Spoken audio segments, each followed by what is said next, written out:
अस्सलाम वालेकुम। उम्मीद करता हूँ आप सब खैरियत से होंगे। एक नहायत ही अफसोसनाक वाक़या जो कल से जारी व सारी है कराची में। गुल प्लाज़ा नाम से एक बहुत मशहूर मार्केट है, एम ए जिन्ना रोड पे वाक़ है और बहुत ही बड़ी और बहुत ही शानदार मार्केट थी। एक आम गरीब पाकिस्तानी और कराची वाले के लिए वो एक बहुत बड़ी नेमत थी। वहाँ बड़ी अच्छी चीज़ें मिलती थी, लोग अपना घर सजाते थे वहाँ की चीज़ों से। लेकिन आज उन्हीं घर सजाने वालों के अपने घर उजड़ गए हैं, क्योंकि आग की ज़द में वो पूरी मार्केट आई और हमने देखा कि वो अनफॉर्चुनेटली ज़मीन बोस हो गई। लगभग 1000 से 1200 दुकानें लोग रिपोर्ट कर रहे हैं। मैंने कभी खुद गिनती नहीं की, मैं बहुत करीब रहता था उसे और मैं सारी ज़िंदगी अम्मी के साथ वहीं से शॉपिंग की है। और बेसमेंट प्लस ग्राउंड और प्लस आई थिंक 2-3-4 फ्लोर ऊपर और थी। मतलब दुनिया जहाँ का सामान उस एक मार्केट में मिलता था और अच्छी कीमत पे मिलता था। कुछ तो हमारे मोहल्ले वालों की ही दुकानें वहाँ थी, लेकिन अनफॉर्चुनेटली सब चली गई। इस पे तो बात करते हैं, लेकिन आपने नोटिस किया होगा काफ़ी अरसे से मैं बहुत सारे वाक़यात होते हैं, मैं वीडियोज़ उतनी नहीं बनाता नहीं हूँ। पहले तो हर चीज़ पे बना लेता था। उसकी वजह ये है कि भैया इस पूरी वीडियो में भी मैं ऐसी कोई बात नहीं कहूँगा जो मैं पिछले 10, 12, 14 साल से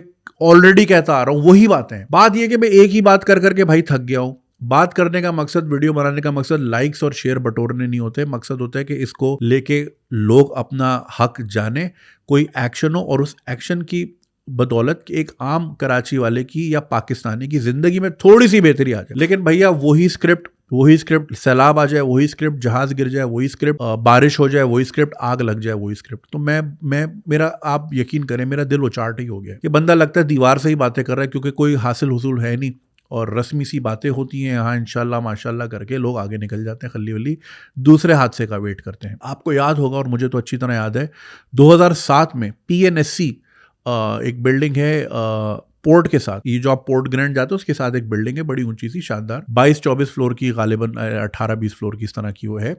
उसके टॉप के 4 फ्लोर जल गए थे। अब उसमें 10,000 बातें, कोई कहे कि जी रिकॉर्ड जलाया गया है जानबूझ के, वो एक अलग मुद्दा है। बात यह है कि मुझे आज भी याद है कि उस जमाने में जियो, आज टीवी, ARY की गाड़ियां नीचे खड़ी थी और फायर ब्रिगेड सब खड़े होकर आग को देख रहे थे, क्योंकि फायर ब्रिगेड वालों का कहना था भैया हमारे पास जो स्नार्कल यानी जो सीढ़ी है वो तो 4 फ्लोर तक की है, ऊपर तक तो पाइप जा ही नहीं सकता, तो बस अब खड़े होकर देखते ही रहते हैं। और फिर वही हुआ। अब मुझे नहीं पता कि फायर डिपार्टमेंट ने अपनी सीढ़ी कितनी ऊंची कर ली है। खैर गुल प्लाजा तो फिर 4 फ्लोर का ही था, लेकिन पॉइंट बीइंग, आप कराची में अब जहां भी जाएं माशाल्लाह 6-6, 8-8 फ्लोर की तो सिर्फ पार्किंग बन रही है, उसके ऊपर बिल्डिंग अलग बन रही है। 20, 25, 30, 40 तक अब माशाल्लाह बात जा रही है, बड़े बड़े पेंट हाउस आ रहे हैं। लेकिन क्या उससे निपटने के लिए हमारे पास इक्विपमेंट भी मौजूद है कि नहीं मौजूद है? ये मेरा कभी इत्तेफाक हुआ नहीं फायर डिपार्टमेंट में जाने का, ना उनसे कभी मुलाकात हुई कि मैं उनसे पूछ लूं कि सीढ़ी आजकल कितनी लंबी है, या पाइप ऊपर तक जा रहा है, या ड्रोन से, आप देखते हैं चाइना वाले ड्रोन से आग बुझा रहे होते हैं ऊपर ले जाके, क्या टेक्नोलॉजी है। दूसरा, एक चीज जो जिंदगी भर मैंने देखी है, क्योंकि गरीब इलाके से ताल्लुक था और जो लोग इन छोटे मोटे इलाकों में रहे हैं एक जमाने में या अभी भी रहते हैं, आपने भी सारी जिंदगी सुना होगा कि भाई वो फायर ब्रिगेड की लाइन में से पानी नहीं आ रहा, फायर ब्रिगेड की लाइन में से कुंडा मार लो। तो बाकायदा भाई सड़क खोदी जाती थी, क्योंकि देखिए इस तरह है जैसे फायर हाइड्रेंट दुनिया भर में होते हैं, हमारे यहाँ भी शायद कभी होते होंगे फायर हाइड्रेंट, जगह जगह एक नलका कह लें आप, कि भाई जब भी फायर ब्रिगेड आएगी वहीं से पाइप लगा के वहीं से शुरू हो जाएंगे, गाड़ी का वेट नहीं करेंगे। ये मकसद था। तो उस पर लाइनें तोड़ तोड़ के सबने अपने अपने कुंडे लगाए और मतलब मामू की टैंकी भर रही है उसमें, मतलब फायर ब्रिगेड जाए खल्ली वल्ली भाड़ में, जब आग लगेगी देखी जाएगी, अभी हमने नहाना है। तो ये तो हमारा हालत रही है फायर डिपार्टमेंट के पानी को लेके। इक्विपमेंट अल्लाह खैर सल्ला, जैसे आप सबको पता है। ये खैर अनोखा वाकया तो नहीं है। गुल प्लाजा से पहले 2 साल पहले लगभग RJ मॉल में आग लगी थी, उससे पहले सदर कोऑपरेटिव मार्केट में 2 बार आग लगी, मोबाइल मार्केट में आग लगी, एक टिम्बर मार्केट में आग लगी, और ये आग का सिलसिला हम देखते रहते हैं। लाहौर में भी हमने देखा कि जी पेस जो है उस पर पिछले 5 सालों में लगभग 2 बार बहुत मेजर आग लगी है। उसमें कुछ वीडियोस में देख रहा था, again this is my not coating, allegedly लोगों का ये कहना है, दुकान वालों का, कि जी हमें बार बार नोटिस आ रहे थे दुकान खाली करो बेचो, या हमें यहाँ पे प्लाजा बनाना पड़ा। अब तो 40-40 बिल्डिंग का फैशन है, अब ये 2 फ्लोर का मार्केट रख के क्या करें। तो अगेन मैं कॉन्स्पिरेसी थ्योरी का हामिल नहीं हूँ। ये काम इन्वेस्टिगेटिव अथॉरिटीज़ का काम है कि जो इन चीज़ों को इन्वेस्टिगेट करें, मुद्दा देखें क्या वाकई शॉर्ट सर्किट है या किसी ने आग लगाई है वगैरह वगैरह। आपको याद होगा जब कराची में दंगे फसाद बहुत होते थे तो जोड़िया बाजार को पूरी को आग लगा दिया गया था, और प्री प्लान तरीके से वो लगाया गया था, हंगामों के बाद, मतलब पूरी सेटिंग बैठी हुई। हम जमाने से ये सुनते हुए आ रहे हैं कि भाई ये, और देखें जो लोग कराची में रहते हैं आपको पता है ये एम ए जिन्ना रोड जो सीधा पोर्ट को जा रहा है, ये कितनी लुक्रेटिव ज़मीन है। ठीक है।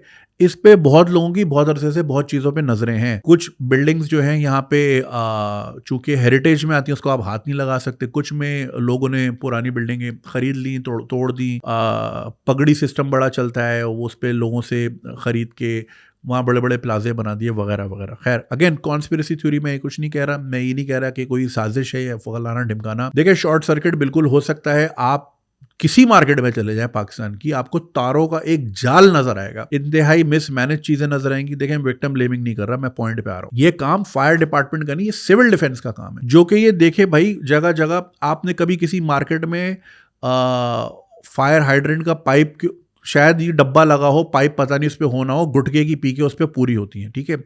आपने किसी दुकान में फायर एक्सटिंग्विशर ही नहीं देखा होगा कहीं। आप दुबई में जो गाड़ी रेंट करते हैं ना, आप जब पैसेंजर साइड पे बैठते हो तो आपका पैर टकराता है, नीचे क्या है तो देखते हो इतना बड़ा फायर ये आपका एक्सटिंग्विशर गाड़ी में रखा होता है। और ये बाय लॉ रखना चाहिए, गाड़ी में कभी भी आग लग सकती है।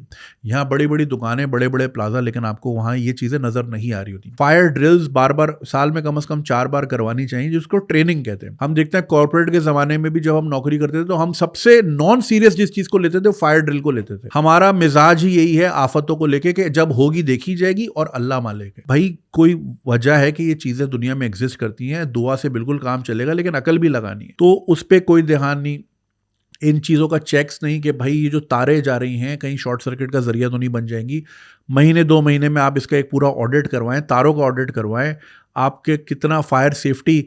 फिर फायर एग्जिट्स ही नहीं होते यहाँ पे भाई, एग्जिट्स ही नहीं होते। दुनिया जहाँ में बिल्डिंग अप्रूव ही ना हो जिसमें फायर एग्जिट का निज़ाम मौजूद ना हो, लेकिन आप यहाँ देखिए बड़े बड़े प्लाजे और टावर बन जाते हैं जिसमें कोई खातिर खा इस तरह का इंतजाम नहीं होता। देखिए आग में लोग आग से जल के नहीं मरते, उसके धुएं को इनहेल करके मर जाते हैं, क्योंकि जब सांस ही नहीं आएगी, ऑक्सीजन को वो टेक ओवर कर लेगी कार्बन मोनोऑक्साइड, तो फिर हो गया काम।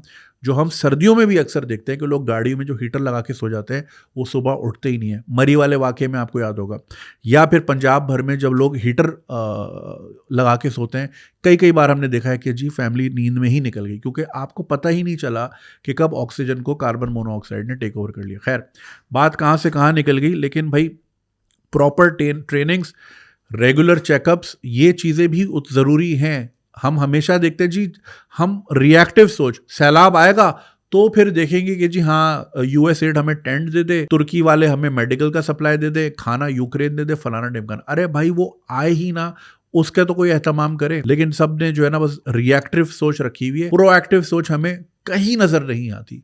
ये सिर्फ गुल प्लाजा की बात नहीं, आप किसी भी मामले में कहीं भी उठा ले, सेफ्टी को लेके तो भैया खल्ली वली। आप शाहराह फैसल पे रात को गाड़ी चलाएं, अब आप अपने अंदाजे से मस्त चला रहे होंगे, ठीक है, एकदम अंधेरे में एक बेचारा गरीब आदमी खड़ा होगा लाल झंडा लेके यूं, क्योंकि ट्रक जो है स्ट्रीट लाइट सही कर रहा होगा। अरे भाई आधा किलोमीटर दूर से कोन लगाते हुए वो जो येलो वाली लाइट होती है, वो जरा एम्बुलेंस वाली टाइप की, उसको पता नहीं कौन सी लाइट बोलते हैं, वो लगाओ ताकि भाई दूर से नजर आ जाए कि वहां काम हो रहा है। लोग पहले से, अरे अचानक तो नमूदार होता है वो ट्रक, और उस ट्रक पे खुद कोई लाइट नहीं होती। तो सेफ्टी को लेके हमारा यही एटीट्यूड है। आप किसी भी वर्कर को देख ले, ना उसके पास सेफ्टी जूते होते हैं, ना सेफ्टी टोपी होती है, ना ग्लव्स होते हैं, बस अल्लाह अल्लाह खैर सल्ला।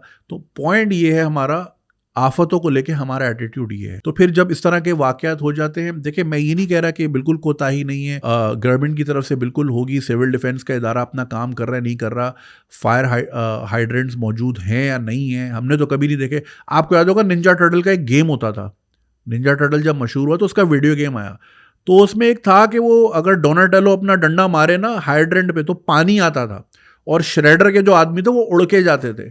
उसमें मैंने देखा था भाई फायर हाइड्रेंट ये क्या चीज़ होती है। फिर जब बड़े हुए तो पता चला अच्छा इसका ये मकसद होता है। कराची में आपने कहीं नहीं देखा होगा।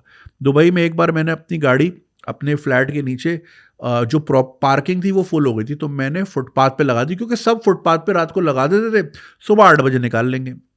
एक दिन सुबह सुबह अल्हम्दुलिल्लाह मैं 7:30 बजे उठा तो 1200 दिरहम का चालान मेरे मोबाइल पे आया हुआ था। 1200 दिरहम मिला भाई, कल्ली वल्ली क्या हो गया, गाड़ी खड़ी की है। पता चला कि मैंने फायर हाइड्रेंट के सामने गाड़ी लगा दी थी। देखिए इस पे कोई वो नहीं, क्योंकि आग कभी भी लग सकती है, फायर ब्रिगेड आएगी, उसको पाइप खींचना है, जुनेद साहब की गाड़ी लगी हुई है, ठीक है, तो उसको उठाने के लिए फिर आप अलग से एक मंगाओ, कि भाई पहले फोकलिफ्ट से ये गाड़ी उठेगी तो तब तक तो बिल्डिंग खत्म हो जाएगी। फायर हाइड्रेंट को लेके ये सख्ती है कि आपने पार्किंग टिकट नहीं लगाया 100 दिरहम, फायर हाइड्रेंट के सामने गाड़ी है तो 1200 दिरहम। और ये बात तो मैं आपको 10-11 साल पुरानी बात बता रहा हूँ, अब तो पता नहीं कितना हो गया होगा। तो फायर को लेके भाई ये मामला है। हम जो है कोई सेफ्टी नहीं, मार्केटों का आज आप अभी सदर चले जाएं, बोरी बाजार चले जाएं, हैदरी मार्केट चले जाएं, लालूखे चले जाएं, तारों के अंबार नजर आएंगे, मतलब a short circuit waiting to happen, आपको साफ नजर आ रहा होगा। मगर कोई कुछ नहीं, और बस जब होगा तो देखी जाएगी, और किसी किस्म का कोई सेफ्टी नहीं, तो फिर जाहिर है लोगों का नुकसान होता है। अफसोस कि ये इतनी अच्छी मार्केट थी, हमने सारी ज़िंदगी यहाँ से चीज़ें ली हैं और बड़ी खुशी से ली हैं, और अब वहीं के लोग बेयारो मददगार। अच्छा, फिर अब इनका पुरसाने हाल क्या है? क्या कोई इंश्योरेंस पॉलिसी है या गवर्नमेंट किसी तरह इनका मदावा करेगी? अब ये तो गया मॉल, अब तो नई बिल्डिंग ही बनेगी, जो कि कम से कम 3-4 साल का प्रोसेस है। ये आदमी जो दुकान वाला है, अब ये क्या करेगा? इसका माल भी गया, इसके पैसे भी गए, जो लगाए हुए थे वो भी गए, जो हिसाब किताब रजिस्टर में होगा भाई, क्योंकि लेन देन ऐसे ही चलता है ना, 2 ड्रम यहाँ से लिए हुए, 2 कंटेनर यहाँ से लिए, सारा हिसाब वो भी रिकॉर्ड भी जल गया। कंप्यूटराइज यहाँ दुकानें होती नहीं है, आपको पता है, सारा डेटा रजिस्टर पे ही अल्लाह वास्ते चल रहा होता है। तो ये लाखों करोड़ों नहीं, ये अरबों का नुकसान है भाई। आपको शायद अंदाजा नहीं है, जो लोग ज़ाहिर है कराची के नहीं है, या वो लोग जो कराची में रहते हुए भी गुल प्लाजा कभी गए नहीं, क्योंकि ज़ाहिर है माशाल्लाह इतना बड़ा शहर है, लोग अपने अपने साइलोज में ही रहते हैं। तो भाई ये बहुत बड़ा नुकसान है, और अल्लाह रहम करे इन फैमिलीज़ पे, अल्लाह जो है मग़फ़िरत करे उन लोगों की जो इस आग का निशाना बने और चल बसे। और ज़ाहिर है वो तो चले गए, लेकिन जो पीछे जो रह गए हैं उनका मदावा कौन करेगा भाई? तो प्लीज़ इन चीज़ों को सीरियस लें, आफ़तों को सीरियस लें। हर चीज़ के गुनाहों की सज़ा, भाई अगर गुनाहों की सज़ा है तो क्या पूरी मार्केट तो गुनाह नहीं कर रही थी ना भाई? ये भी लोग बहुत कमेंट आ रहे हैं। देखिए, एक बंदे का नुकसान हो, लोग खानदान के खानदान उजड़ गए हैं, लोग कमेंट कर रहे हैं महंगी चीज़ बेचोगे तो यही होगा। अरे भाई, कोई एक बुरा होगा, 2 बुरा होगा, 1200 में से 1100 चलो बुरे होंगे, 100 तो अच्छे होंगे।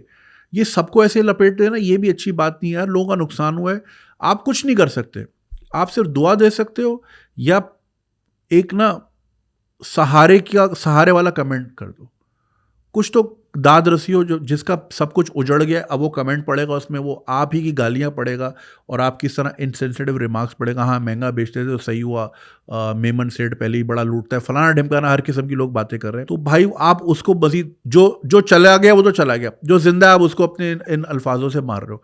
भाई कुछ कर नहीं सकते, आपसे कोई पैसा नहीं मांग रहा, आपसे कोई डोनेशन नहीं मांग रहा, अल्लाह का लाख लाख शुक्र है, कारोबारी लोग हैं, फिर पैर पे खड़े हो जाएंगे। वक्ती तौर की वो है, ठीक है, हिकअप्स आती हैं ज़िंदगी में, और कारोबार का ये हिस्सा है, जहाँ बहुत फ़ायदा भी है वहाँ बहुत नुकसान भी है, ये बिल्कुल चीज़ें होती हैं।